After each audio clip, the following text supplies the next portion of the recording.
Meta's longtime technical guide, known as John Carmack, also confirmed that he will be giving an unscripted talk in this year's event. Before, this event was known as the Oculus Connect and has been held annually all the way back since 2014. But with the big takeover from Facebook, it got the name changed to Meta Connect, with typically them having a deep dive session and product announcements, which also offers a framework for developers to digest as they build on their Meta platforms. We also got a lot of big updates recently to the Quest 2, with things like the new Meta accounts, and Zuckerberg teasing the updates to the Horizon worlds. So I am sure we're also gonna hear a lot more new announcements, updates, and even big games that are coming to the Quest 2 headset, with one of the biggest factors being the Quest Pro's release, which should be sold alongside the Quest 2 more as a Pro lineup, with them now completely going away from PC VR and only focusing on the standalone market. And this is going to be one big year for VR, with newcomers like the Pico standalone headsets. And who knows, we might finally get the official Apple VR headset. But talking about Meta, is that the Quest 2's experimental option that allows the headset to run in 120Hz will soon be an official feature. Right now, the refresh rate of the Quest 2 is set per app by the developer, with Meta providing 5 different choices, going all the way from 60Hz to a total of 120Hz. But until now, the 120Hz mode was only an experimental feature, meaning that users have to opt it in through the system settings. But the famously known John Carmack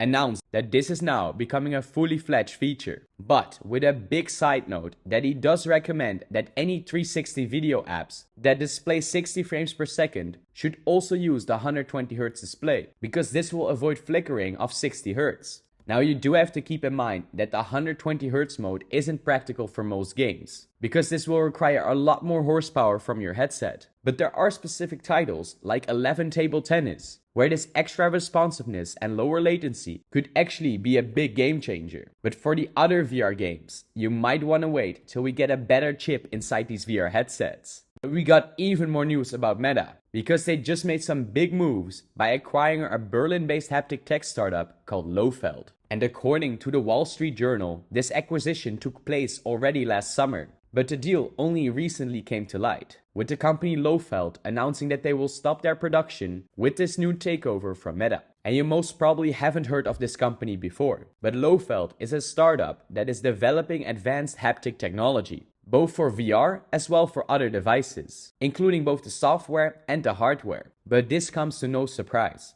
because we know that Meta is working on a neural interface bracelet, which could allow the user to completely ditch their controllers. And although it is already possible to use hand tracking with your Quest 2, these VR bracelets would take it up to the next level, not only being way more accurate in hand tracking, but also being capable of sending haptic feedback, so you could actually feel what is happening in VR. So once again, Meta is trying to acquire these big startup companies, and they have been doing this over the last 2 years. Think about the big VR studios, including the makers behind Beat Saber, Lone Echo, and Population 1. But now also focusing a lot on the hardware side, with the future of haptic gloves and haptic bracelets coming closer and closer. So I hope we also get some news at the Meta Connect event about these futuristic VR bracelets. But before this big event takes place, the oldest rival of Meta, known as HTC, launched their own face and eye tracking for the Vive Focus 3. For all the VR veterans out there, you know that HTC was one of the biggest competitors back in the days with Oculus. But ever since the takeover from Facebook,